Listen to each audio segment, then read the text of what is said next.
সম্মানিত বন্ধুগণ, গলার হালত ভালো না, আপনারা আগেই টের পেয়ে গেছে। সুতরাং এই ফাটা এক তারার বাজাইয়া লাভ নাই, আপনাদেরকে কষ্ট দিয়ে বিরক্ত করে লাভ নাই। ইনশাআল্লাহ আমরা আপনাদেরকে কথা দিচ্ছি, দুর্নীতি এবং দুঃশাসন মুক্ত বাংলাদেশ করতে গিয়ে জীবন চায় যাবে ইনশাআল্লাহ।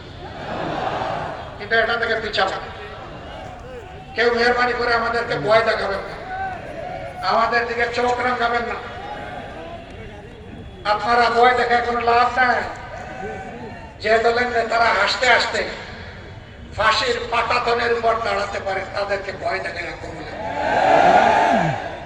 যে দলের নেতারা কখনো কোথাও কারো কাছে মাথা নত করেনি আল্লাহ ছাড়া, তাদেরকে ভয় দেখায় কোনো লাভ নেই।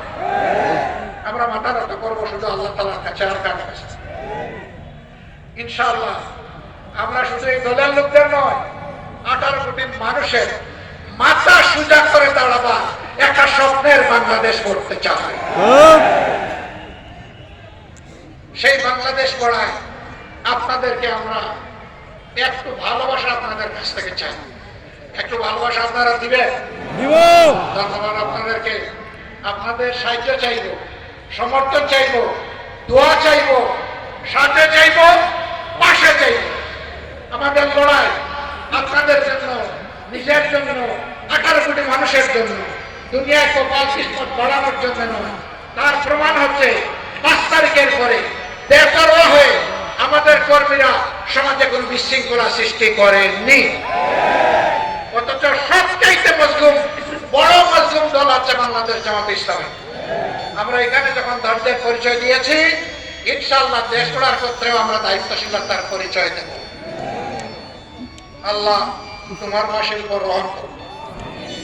আল্লাহ তাআলা আপনাদেরকে সুস্বাস্থ্য দান করুন। আগামীর দেশ মুক্তির সংগ্রামে আপনাদেরকে বীরের ভূমিকা পালন করার তৌফিক দান করুন। আপনারা গর্বিত উত্তরবঙ্গের মানুষ। এখন সন্তানরা যে স্লোগান দেয়, প্রথম নামটি আপনাদের আসে আবু সাইদ।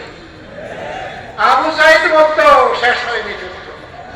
আবু সাইদের নামটাই আগে আসে। অনেকে আবার শহীদদেরকে নিজের দলের দাবি করেন। ভাই, আমরা এই কাজ করব। শহীদরা জাতীয় সম্পদ, আমরা দলের ভিত্তিতে তাদেরকে ভাগ করতে চাই না। এদেরকে আমরা মাথার উপর উঠে রাখতে চাই। আমরাই একমাত্র দল, আল্লাহর শুকরিয়া, প্রত্যেকটি শহীদ পরিবারে আমরা গিয়ে পৌঁছেছি এবং তাদের পাশে দাঁড়ানোর চেষ্টা করেছি। আমরা শহীদদেরকে নিয়ে রাজনীতি করতে চাই না, শহীদদেরকে আমাদের মাথার তাজ বানিয়ে রাখতে চাই। আল্লাহ তাআলা আপনাদেরকে ভালো রাখুন, সুস্থ রাখুন। লড়াইয়ের ময়দানে আবারও দেখা হবে ইনশাআল্লাহ। সেই লড়াই হবে মানবতার মুক্তির লড়াই, মানবিক বাংলাদেশ গড়ার লড়াই। আল্লাহ হাফেজ। বাংলাদেশ জিন্দাবাদ, বাংলাদেশ জামাত ইসলামী জিন্দাবাদ। আসসালামু আলাইকুম ওয়া রাহমাতুল্লাহ।